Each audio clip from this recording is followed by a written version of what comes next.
کیا ہو جو آپ اپنے پرانے گھر کی تزئین و آرائش کر رہے ہوں کہ اچانک آپ کے گھر کے پچھلے کمرے کی دیوار گر جائے؟ اور کیا ہو کہ اس دیوار کے پیچھے آپ کو ایک کمرہ دیکھنے کو ملے جو سینکڑوں سال پرانا ہو؟ یقیناً آپ دنگ رہ جائیں گے، بلکہ کچھ لمحوں کے لیے ہو سکتا ہے کہ آپ سکتے میں چلے جائیں۔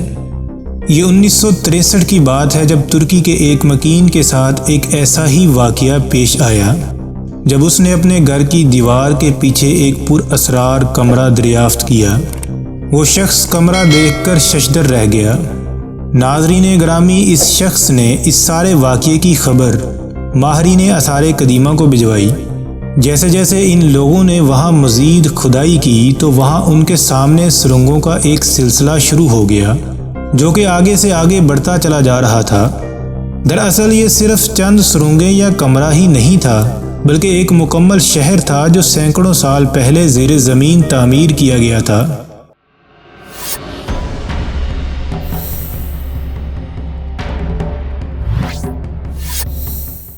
السلام علیکم، میں ہوں محمد وسیم اور آپ دیکھ رہے ہیں داستان ماضی۔ اس سے پہلے کہ ہم اس پر اسرار شہر کی تاریخ کی جانب پیش قدمی کریں، میری آپ سے التجا ہے کہ اگر آپ نے ابھی تک ہمارا چینل سبسکرائب نہیں کیا تو برائے مہربانی سبسکرائب کر کے گھنٹی کے بٹن پر کلک کر دیں تاکہ ایسی دلچسپ معلومات سے بھری ویڈیوز آپ تک آسانی سے پہنچتی رہیں، اور ساتھ ہی ساتھ ویڈیو کو لائک اور کمنٹ کرنا بھی مت بھولیے گا۔ ناظرین گرامی، جس پر اسرار شہر کی ہم بات کرنے والے ہیں، یہ شہر ترکی کے ایک نیو شہر نامی صوبے میں ضلع ڈیرنکو میں آج بھی موجود ہے۔ یہ شہر زمین سے 60 میٹر یعنی 200 فیٹ کی گہرائی میں واقع ہے۔ آپ یہ جان کر حیران ہوں گے، یہ جگہ یا شہر اتنا بڑا ہے کہ ایک محتاط اندازے کے مطابق یہاں 20,000 سے زائد افراد اپنے مال، مویشیوں اور اپنے خوراک کے ذخیرے کے ساتھ آرام سے پناہ لے سکتے ہیں۔ یوں تو بہت سے ایسے شہر ہیں جو ترکی میں زیر زمین دریافت ہوئے ہیں، مگر ڈیرنکو زیر زمین پائے جانے والے شہروں میں سب سے بڑا ہے۔ اس قدیم اور تاریخی شہر کو بڑے بڑے پتھریلے دروازے لگا کر بند کیا گیا ہے۔ یہ شہر زیر زمین کئی منزلوں پر مشتمل ہے اور ہر منزل کو پتھریلے دروازے کے ساتھ بند کیا گیا ہے۔ جیسا کہ آپ جانتے ہیں کہ یہ شہر 20,000 سے زائد افراد کو اپنے اندر سمیٹ سکتا ہے۔ اس کے علاوہ بھی اس کیپاڈوشیا میں بہت سا ضرورت زندگی کا سامان ملا ہے، جیسے شراب اور تیل نکالنے کی مشینیں، گھوڑوں کے استبل، زندان خانے، اناج ذخیرہ کرنے کے گودام، اجتماعی کھانا کھانے کے بڑے بڑے ہال اور عبادت گاہیں بھی ان میں موجود ہیں۔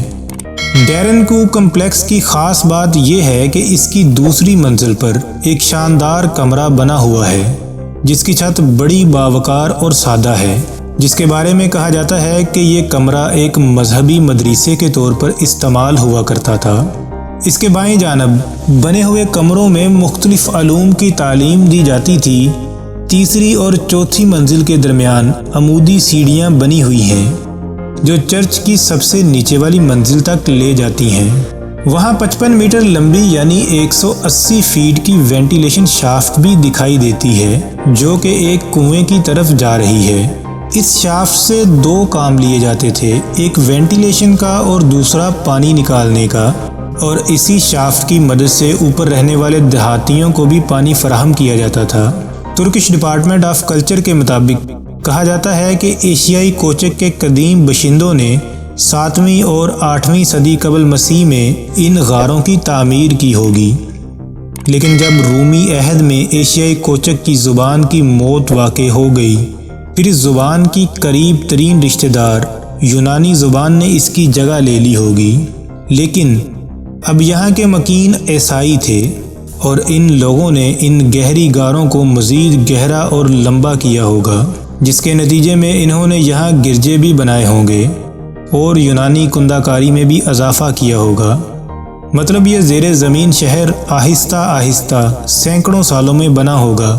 قیاس یہ ہے کہ یہ بازنطینی عہد میں مکمل تیار ہوا ہوگا۔ عرب اور بازنطینی جنگوں کے دوران یعنی 780 سے 1180 عیسوی میں اس شہر کو مسلم عرب حکمرانوں نے اپنے دفاعی قلعوں کے طور پر استعمال کیا تھا۔ اسی دوران اس شہر کو دوسرے زیر زمین شہروں کے ساتھ مزید کئی سرنگیں بنا کر جوڑ دیا گیا تھا۔ انسانی ہاتھ سے بنی بعض مصنوعات جو ان زیر زمین بستیوں سے ملی ہیں، ان کا تعلق وسطی بازنطینی بستیوں سے ہے جو 5ویں اور 10ویں صدیوں کا تھا۔ اس کے بعد 14ویں صدی میں ان زیر زمین شہروں کو عیسائی افراد منگولی حملوں کے دوران بطور دفاعی قلعے اس کو استعمال کرتے رہے۔ بعد ازاں جب یہ خطہ عثمانیوں کے زیر تسلط آ گیا، ان زیر زمین شہروں کو کیپاڈوشین گریک نے بطور مہاجرین استعمال کرنا شروع کر دیا۔ یہ لوگ 20ویں صدی کے آخر تک ان شہروں کو بیرونی حملوں کی لہروں سے بچنے کے لیے استعمال کرتے رہے، مگر 1923 میں اس خطے کے عیسائیوں کو ترکی سے بازور قوت نکال دیا گیا اور انہیں یونان میں پناہ لینے پر مجبور کر دیا گیا اور ان زیر زمین سرنگوں کو مکمل طور پر بند کر دیا گیا۔ تقریباً 40 سال بعد یعنی 1963 میں دیوار کے گرنے سے یہ شہر پھر سے ایک بار لوگوں کی توجہ کا مرکز بنا۔